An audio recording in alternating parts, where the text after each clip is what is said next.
First contact in crisis. The message arrived during a routine sweep of deep space signals at SETI's primary listening post in New Mexico. Dr. Elena Rodriguez had almost missed it, buried beneath the usual cosmic static. But there it was, a pattern too precise to be natural, too complex to be anything but intentional. Within hours, every major observatory on Earth had confirmed it. Humanity's first contact with alien life had come in the form of a desperate plea for help. Commander Sarah Chen stood before the United Nations Security Council, her dark uniform stark against the marble walls of the emergency session chamber. The council members' faces reflected the same mix of awe and apprehension she felt as the alien transmission played again on the massive display screen. "We are the collective of free systems," the translation read, accompanied by shifting geometric patterns that somehow conveyed both beauty and terror. "Our civilization spans 1,000 worlds, but we face extinction. The void hungers, and our technology cannot stop it. We have watched your species, your unpredictability, your resilience, your ability to thrive in chaos. You may be our last hope." Sarah had spent 15 years in special forces, dealing with everything from counterterrorism to disaster response. But nothing had prepared her for this. Humanity, barely able to reach its own moon, was being called upon by a civilization capable of crossing galaxies. The transmission included coordinates, she explained to the council, highlighting a point in space near the Kuiper Belt. "They're sending a delegation. We have less than 72 hours to prepare." "Prepare for what exactly?" The Russian representative's voice carried equal measures of skepticism and concern. "To fight an enemy that defeated a civilization thousands of years more advanced than our own." "To do what humans do best," Sarah replied, bringing up the tactical analysis her team had prepared. "Adapt. Survive. Find solutions that more advanced civilizations might overlook precisely because they are too advanced." The delegates murmured among themselves until the Secretary General raised her hand for silence. "Commander Chen, you've studied the technical data they sent. What exactly are we facing?" Sarah activated the holographic display, showing a spreading darkness that consumed entire star systems. "They call it the void. It's not just destroying worlds, it's learning from every defense thrown against it. The collective's AI systems calculate perfect strategies, but the void adapts to perfection. They believe our human unpredictability might be the key." The chamber erupted in debate. Some nations advocated immediate isolation, closing Earth off from what could be a cosmic trap. Others saw an opportunity to vault humanity into the galactic community. Sarah waited, knowing that humanity's response in this moment would define their species' future. The first alien ship arrived exactly when predicted, materializing just beyond lunar orbit. It was beautiful in an impossible way, like liquid mathematics given form. Sarah led the first contact team, launching from the hastily assembled International Space Station that would serve as neutral ground. The alien delegate, calling itself Ambassador Zix, defied human expectations. Instead of a singular being, it was a shifting collective of crystalline structures that spoke with one voice. "We apologize for the abruptness of our approach," it said, its form rippling with colors that seemed to exist beyond normal human perception. "But time grows short. The void has already consumed 3 systems in the time it took us to reach you." Sarah studied the technical readouts the aliens freely shared. The void wasn't just destroying, it was consuming information, growing smarter with each civilization it devoured. The collective's perfect, predictable defensive patterns had become its weakness. The enemy learned faster than they could adapt. "Show me your failures," Sarah requested, earning surprised ripples from the crystalline ambassador. "Not your successes. Show me every time your defenses didn't work as planned." The data streamed across her tablet. Amid the catastrophic losses, a pattern emerged, or rather, a lack of pattern. The void took longest to overcome defenses that had been damaged, forcing improvised responses. Chaos, it seemed, was the one thing it couldn't quickly adapt to. Your civilization has achieved perfection, Sarah explained to Zix. But perfection is predictable. Humanity. We're messy. We make mistakes. We improvise. We try things that shouldn't work simply because no one told us they couldn't. The ambassador's crystalline form pulsed with new colors. You believe your species' imperfections are actually an advantage. Sarah smiled. I believe they're exactly what you need. Humanity won't just fight for you. We'll teach you how to embrace chaos, how to think in ways your advanced civilization has forgotten. The void expects perfection. Let's show it something entirely different. As she returned to Earth to begin mobilizing humanity's response, Sarah watched her planet through the shuttle window. They were about to take their first steps into a larger universe, not as conquerors or equals, but as teachers. The most advanced civilization in the galaxy needed to learn something only humanity could teach: the perfect imperfection of being human. The final transmission to Earth that day carried a message that would be remembered for generations. The galaxy has grown too perfect, too predictable. To survive the chaos that comes, we need to remember how to be wonderfully, impossibly human. The human element. The massive training facility carved into the Rockies hummed with an energy that was both alien and distinctly human. Commander Sarah Chen watched from the observation deck as 30 human recruits faced off against their alien counterparts in what could only be described as organized chaos. Dr. Maya Patel, the quantum physics prodigy they'd recruited from MIT, stood beside a holographic display of the Void's attack patterns. Her dark eyes sparkled with the same excitement she'd shown when they'd first given her access to alien technology. It's beautiful in a terrifying way, she said, gesturing to the swirling darkness. The Void doesn't just learn, it evolves. But evolution has limits, and I think I've found one. Below them, Marine Sergeant Marcus Rodriguez was teaching a group of crystalline aliens how to fight without their advanced targeting systems. The aliens, each one a shifting tower of geometric precision, struggled to grasp the concept of shooting from the hip. Stop trying to calculate the perfect shot, Marcus called out, his voice echoing through the chamber. Sometimes good enough is better than perfect. The enemy expects precision. Give them confusion instead. Sarah smiled, remembering the skepticism when they'd first proposed this training program.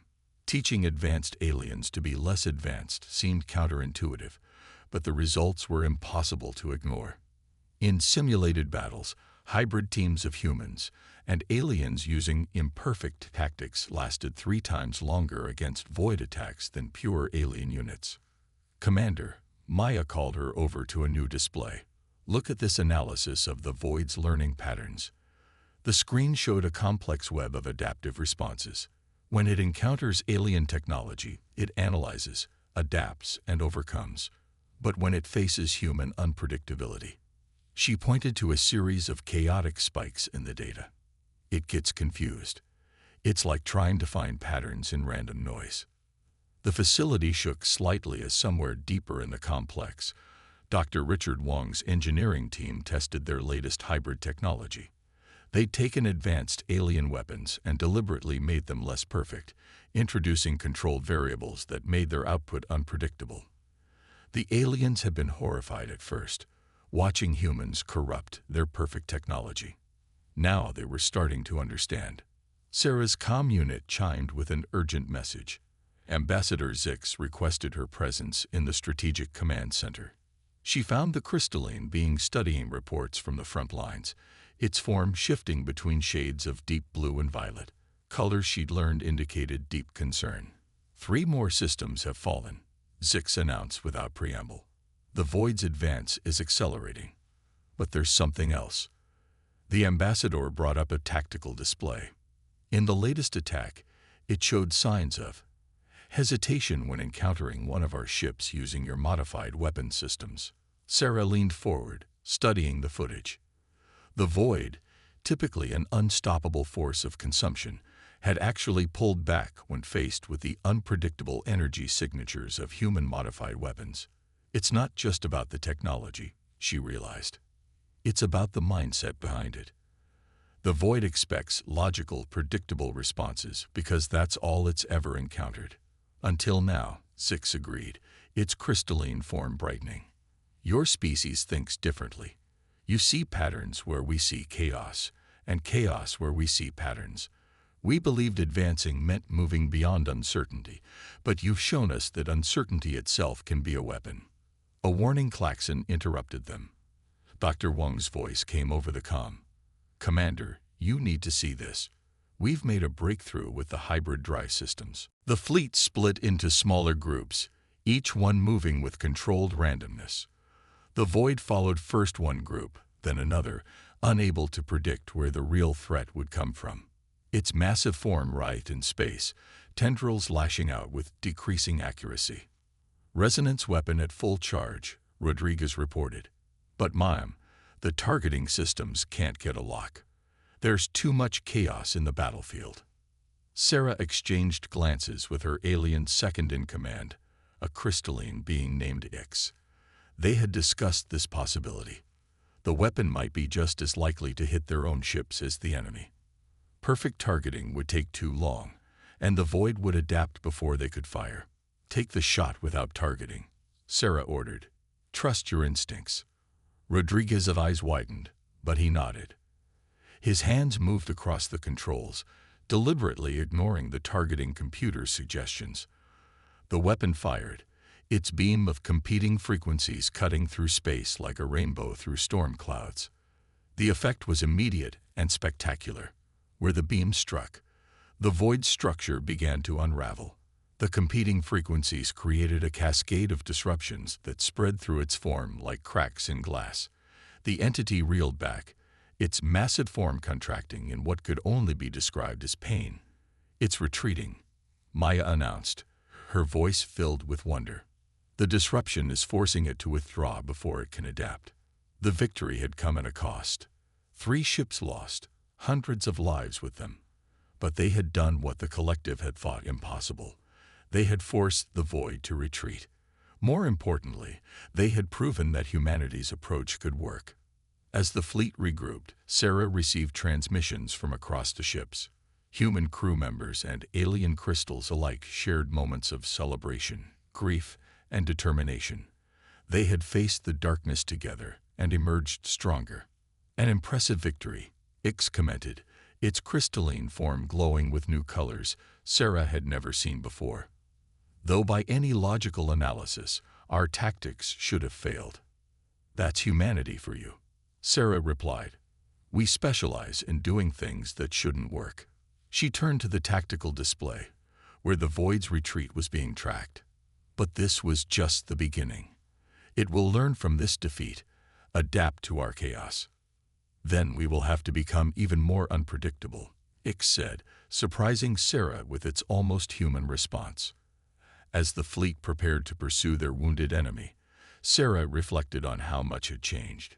Humans were teaching aliens to embrace chaos, while aliens were teaching humans to harness advanced technology. Together, they were becoming something entirely new. And perhaps that was exactly what the galaxy needed to survive the darkness ahead. The breaking point. The command center of the Genesis was eerily quiet as Commander Sarah Chen reviewed the latest battle footage. In the 3 months since their first victory, the Void had evolved in ways none of them had predicted. The massive display showed scenes from their most recent engagement. Hybrid fleet tactics that had once confused the entity now met with precise counterattacks. It's learning to predict our unpredictability, Dr. Maya Patel said, her voice heavy with exhaustion. Dark circles under her eyes testified to countless sleepless nights analyzing combat data. The Void isn't just adapting to our patterns anymore. It's learning to anticipate our chaos. The latest battle had cost them dearly. 5 ships lost, including the U.S. Challenger and its crew of 300. The Void had somehow turned their own erratic tactics against them, creating zones of impossible geometry that trapped ships in their own evasive maneuvers. We need something new, Sarah muttered, studying the swirling patterns of darkness. We taught it to expect the unexpected. Now we need to go beyond even that. A soft chiming announced the arrival of Ambassador Zix. The crystalline being's form was muted, its usual brilliant colors dulled by what Sarah had learned to recognize as deep concern. "A High Council is questioning the effectiveness of the human approach," Six admitted. "Some suggest returning to our traditional methods." "Your traditional methods weren't working either," Sergeant Rodriguez pointed out from his station. The former Marine had earned the respect of both human and alien crews with his innovative combat techniques, but even he was running out of new ideas. Dr. Richard Wong burst into the command center, his usually meticulous appearance disheveled. "Commander, you need to see this." He rushed to the main console, bringing up data from his latest analysis of the void structure. "We've been thinking about this all wrong. Look at these energy patterns." The display filled with complex waveforms that shifted and pulsed. To Sarah, they looked almost like heartbeats, Maya whispered, leaning forward. "These patterns, they're organic." "Exactly." Richard's fingers flew across the controls. "The void isn't just a force of destruction or a learning machine. It's alive. And not just alive. It's scared." Sarah felt the pieces clicking into place. Every battle, every adaptation, every seemingly intelligent response. They weren't just tactical decisions. They were survival instincts. "It's not trying to destroy us," she realized. "It's trying to survive. It consumes technology and information because it's afraid of being destroyed itself." The command center erupted in discussion. Alien crew members pulsed with new colors as they processed this revelation, while human officers argued about its tactical implications. Sarah held up her hand for silence. "Dr. Patel, what happens when you corner a frightened animal?" Maya's eyes widened. "It becomes more dangerous, more unpredictable. We've been escalating the conflict, making it feel more threatened with each new tactic. So we need to try something completely different," Sarah concluded. She turned to Zix. "Ambassador, what if we tried to communicate with it?" The crystalline being shifted in surprise. "Communicate? With an entity that has destroyed thousands of worlds." "Thousands of worlds that attacked it first," Sarah pointed out. "We've been so focused on fighting it that we never stopped to ask why it fights." Lieutenant Emma Foster spoke up from her station. "The modified resonance weapon, we could reconfigure it to broadcast on frequencies similar to the void's own patterns. Not to attack, but to reach out." The suggestion was met with mixed reactions. Some crew members, particularly among the collective, argued that attempting communication with such a destructive force was foolishly dangerous. Others saw the potential in this radical change of approach. "It goes against all logical analysis," Ix commented, the crystalline second-in-command's form rippling with uncertainty. "That's exactly why it might work," Sarah replied. "We've been teaching you to embrace chaos in battle. Maybe it's time to embrace it in peace as well." The next 12 hours were a blur of activity. Dr. Wong and his engineering team worked frantically to modify the resonance weapon, while Maya and her scientists studied every scrap of data about the void's communication patterns. Sarah split the fleet into two groups. One would maintain defensive positions using their proven tactics, while the other would attempt contact. As they prepared for this revolutionary attempt, Sarah found herself in the ship's observation deck, watching the distant stars. Lieutenant Foster joined her, carrying 2 cups of coffee. "Do you think it can work?" Emma asked, handing Sarah a cup. "Talking to something that's caused so much destruction." Sarah took a long sip before answering. "Humans have a long history of turning enemies into allies. Sometimes the greatest acts of courage aren't in fighting, but in being the first to extend a hand in peace, even if that hand might get bitten off. Especially then." Sarah smiled grimly. "Besides, we're out of options. The void is adapting faster than we can innovate. If we can't beat it, maybe we can understand it." The alert klaxon sounded. Long-range sensors had detected void activity in a nearby system. This time, instead of launching into battle formations, they would try something unprecedented. They would attempt to show an entity that had known only violence and fear that there might be another way. As the Genesis prepared to jump to the coordinates, Sarah addressed the combined human-alien crew. Everything we've done until now has been about teaching the collective to be more human, to embrace chaos and unpredictability. Maybe it's time we taught the void the same lesson, not by fighting it, but by showing it something it's never seen before: mercy. Guardians of Tomorrow. The Genesis emerged from quantum space at the edge of the Centauri cluster, where the void's massive form churned like a storm of living darkness. Commander Sarah Chen felt the tension on the bridge as both human and alien crew members watched the entity that had terrorized the galaxy for so long. Broadcasting on the modified frequencies, Lieutenant Emma Foster announced, her fingers steady despite the pressure. The resonance device, once a weapon, now hummed with a different purpose. Dr. Maya Patel's calculations had transformed its destructive harmonics into complex patterns matching the void's own biological rhythms. No hostile response yet, Sergeant Rodriguez reported from Tactical, sounding almost disappointed. The rest of the fleet held position at a safe distance, ready to intervene if this unprecedented attempt at communication failed. The void's form shifted, tendrils of darkness testing the space between them. Sarah watched as the entity responded to their broadcast, its patterns changing in ways they'd never seen before. "Dr. Patel, are you seeing this?" "Yes." Maya's voice was filled with excitement. "It's mimicking our frequency patterns. It's trying to communicate." The main screen filled with cascading waves of energy as the void's response grew stronger.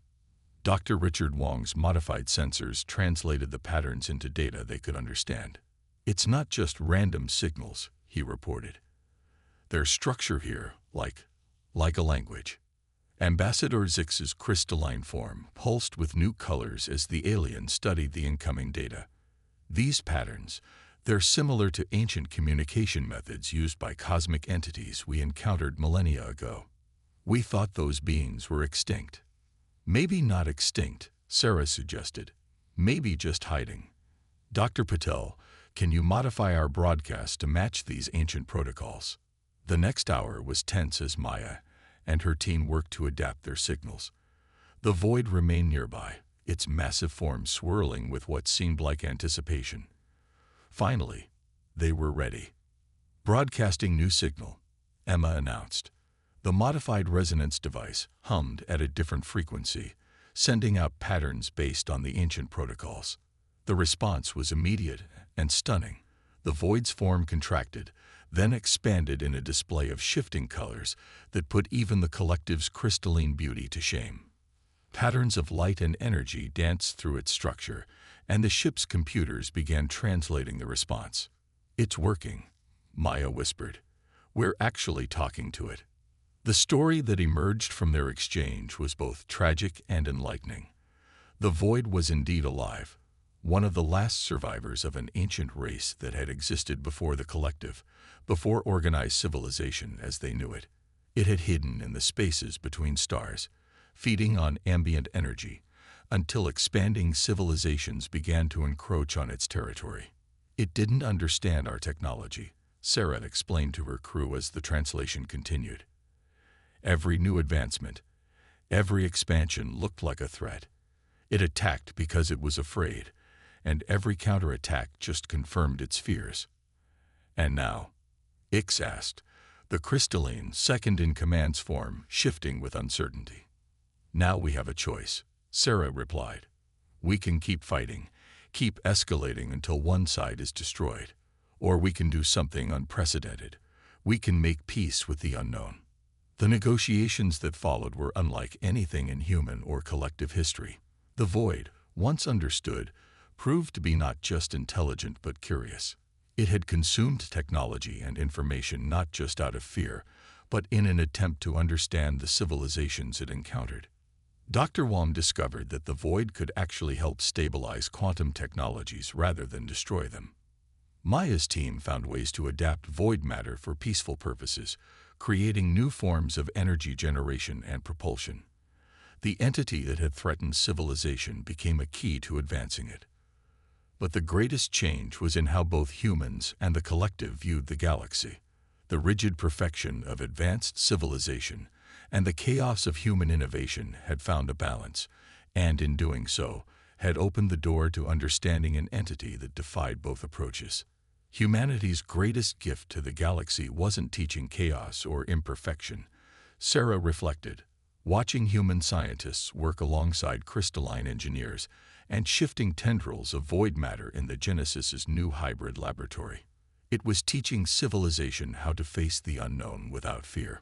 1 year after their first contact with the void, the Genesis led a very different kind of fleet. Ships of human, collective, and void design moved together through space, exploring rather than fighting. The darkness between stars was no longer something to fear, but something to understand. Ambassador Zix, observing the cooperative effort, turned to Sarah. When we first contacted Earth, we thought we needed humans to teach us how to fight differently. Instead, you taught us how to think differently. Sarah watched as a tendril of void matter delicately adjusted a quantum core, working in perfect harmony with human and alien engineers. That's the thing about humans, she said. We're at our best not when we're fighting the unknown, but when we're trying to understand it. We look into the darkness and see not just danger, but possibility. The Genesis' new mission was to seek out other ancient entities, other misunderstood forces in the galaxy. They had learned that the space between stars held more wonders than threats, if only they had the courage to reach out instead of strike out. As they prepared to jump to their next destination, Sarah addressed her crew, human, crystalline, and now even tendrils of friendly void matter. We came to the stars thinking we would teach advanced civilizations about chaos and unpredictability. Instead, we learned the greatest lesson of all, that true advancement comes not from perfecting our strengths, but from understanding our fears. The ship entered quantum space, its hybrid systems humming with the combined knowledge of 3 vastly different civilizations. In the darkness between stars, they had found not an enemy to defeat, but a future to build together. It was a future that only became possible when humanity dared to reach out to the unknown with hope instead of fear, proving that sometimes the bravest thing isn't standing against the darkness, but taking the time to understand it.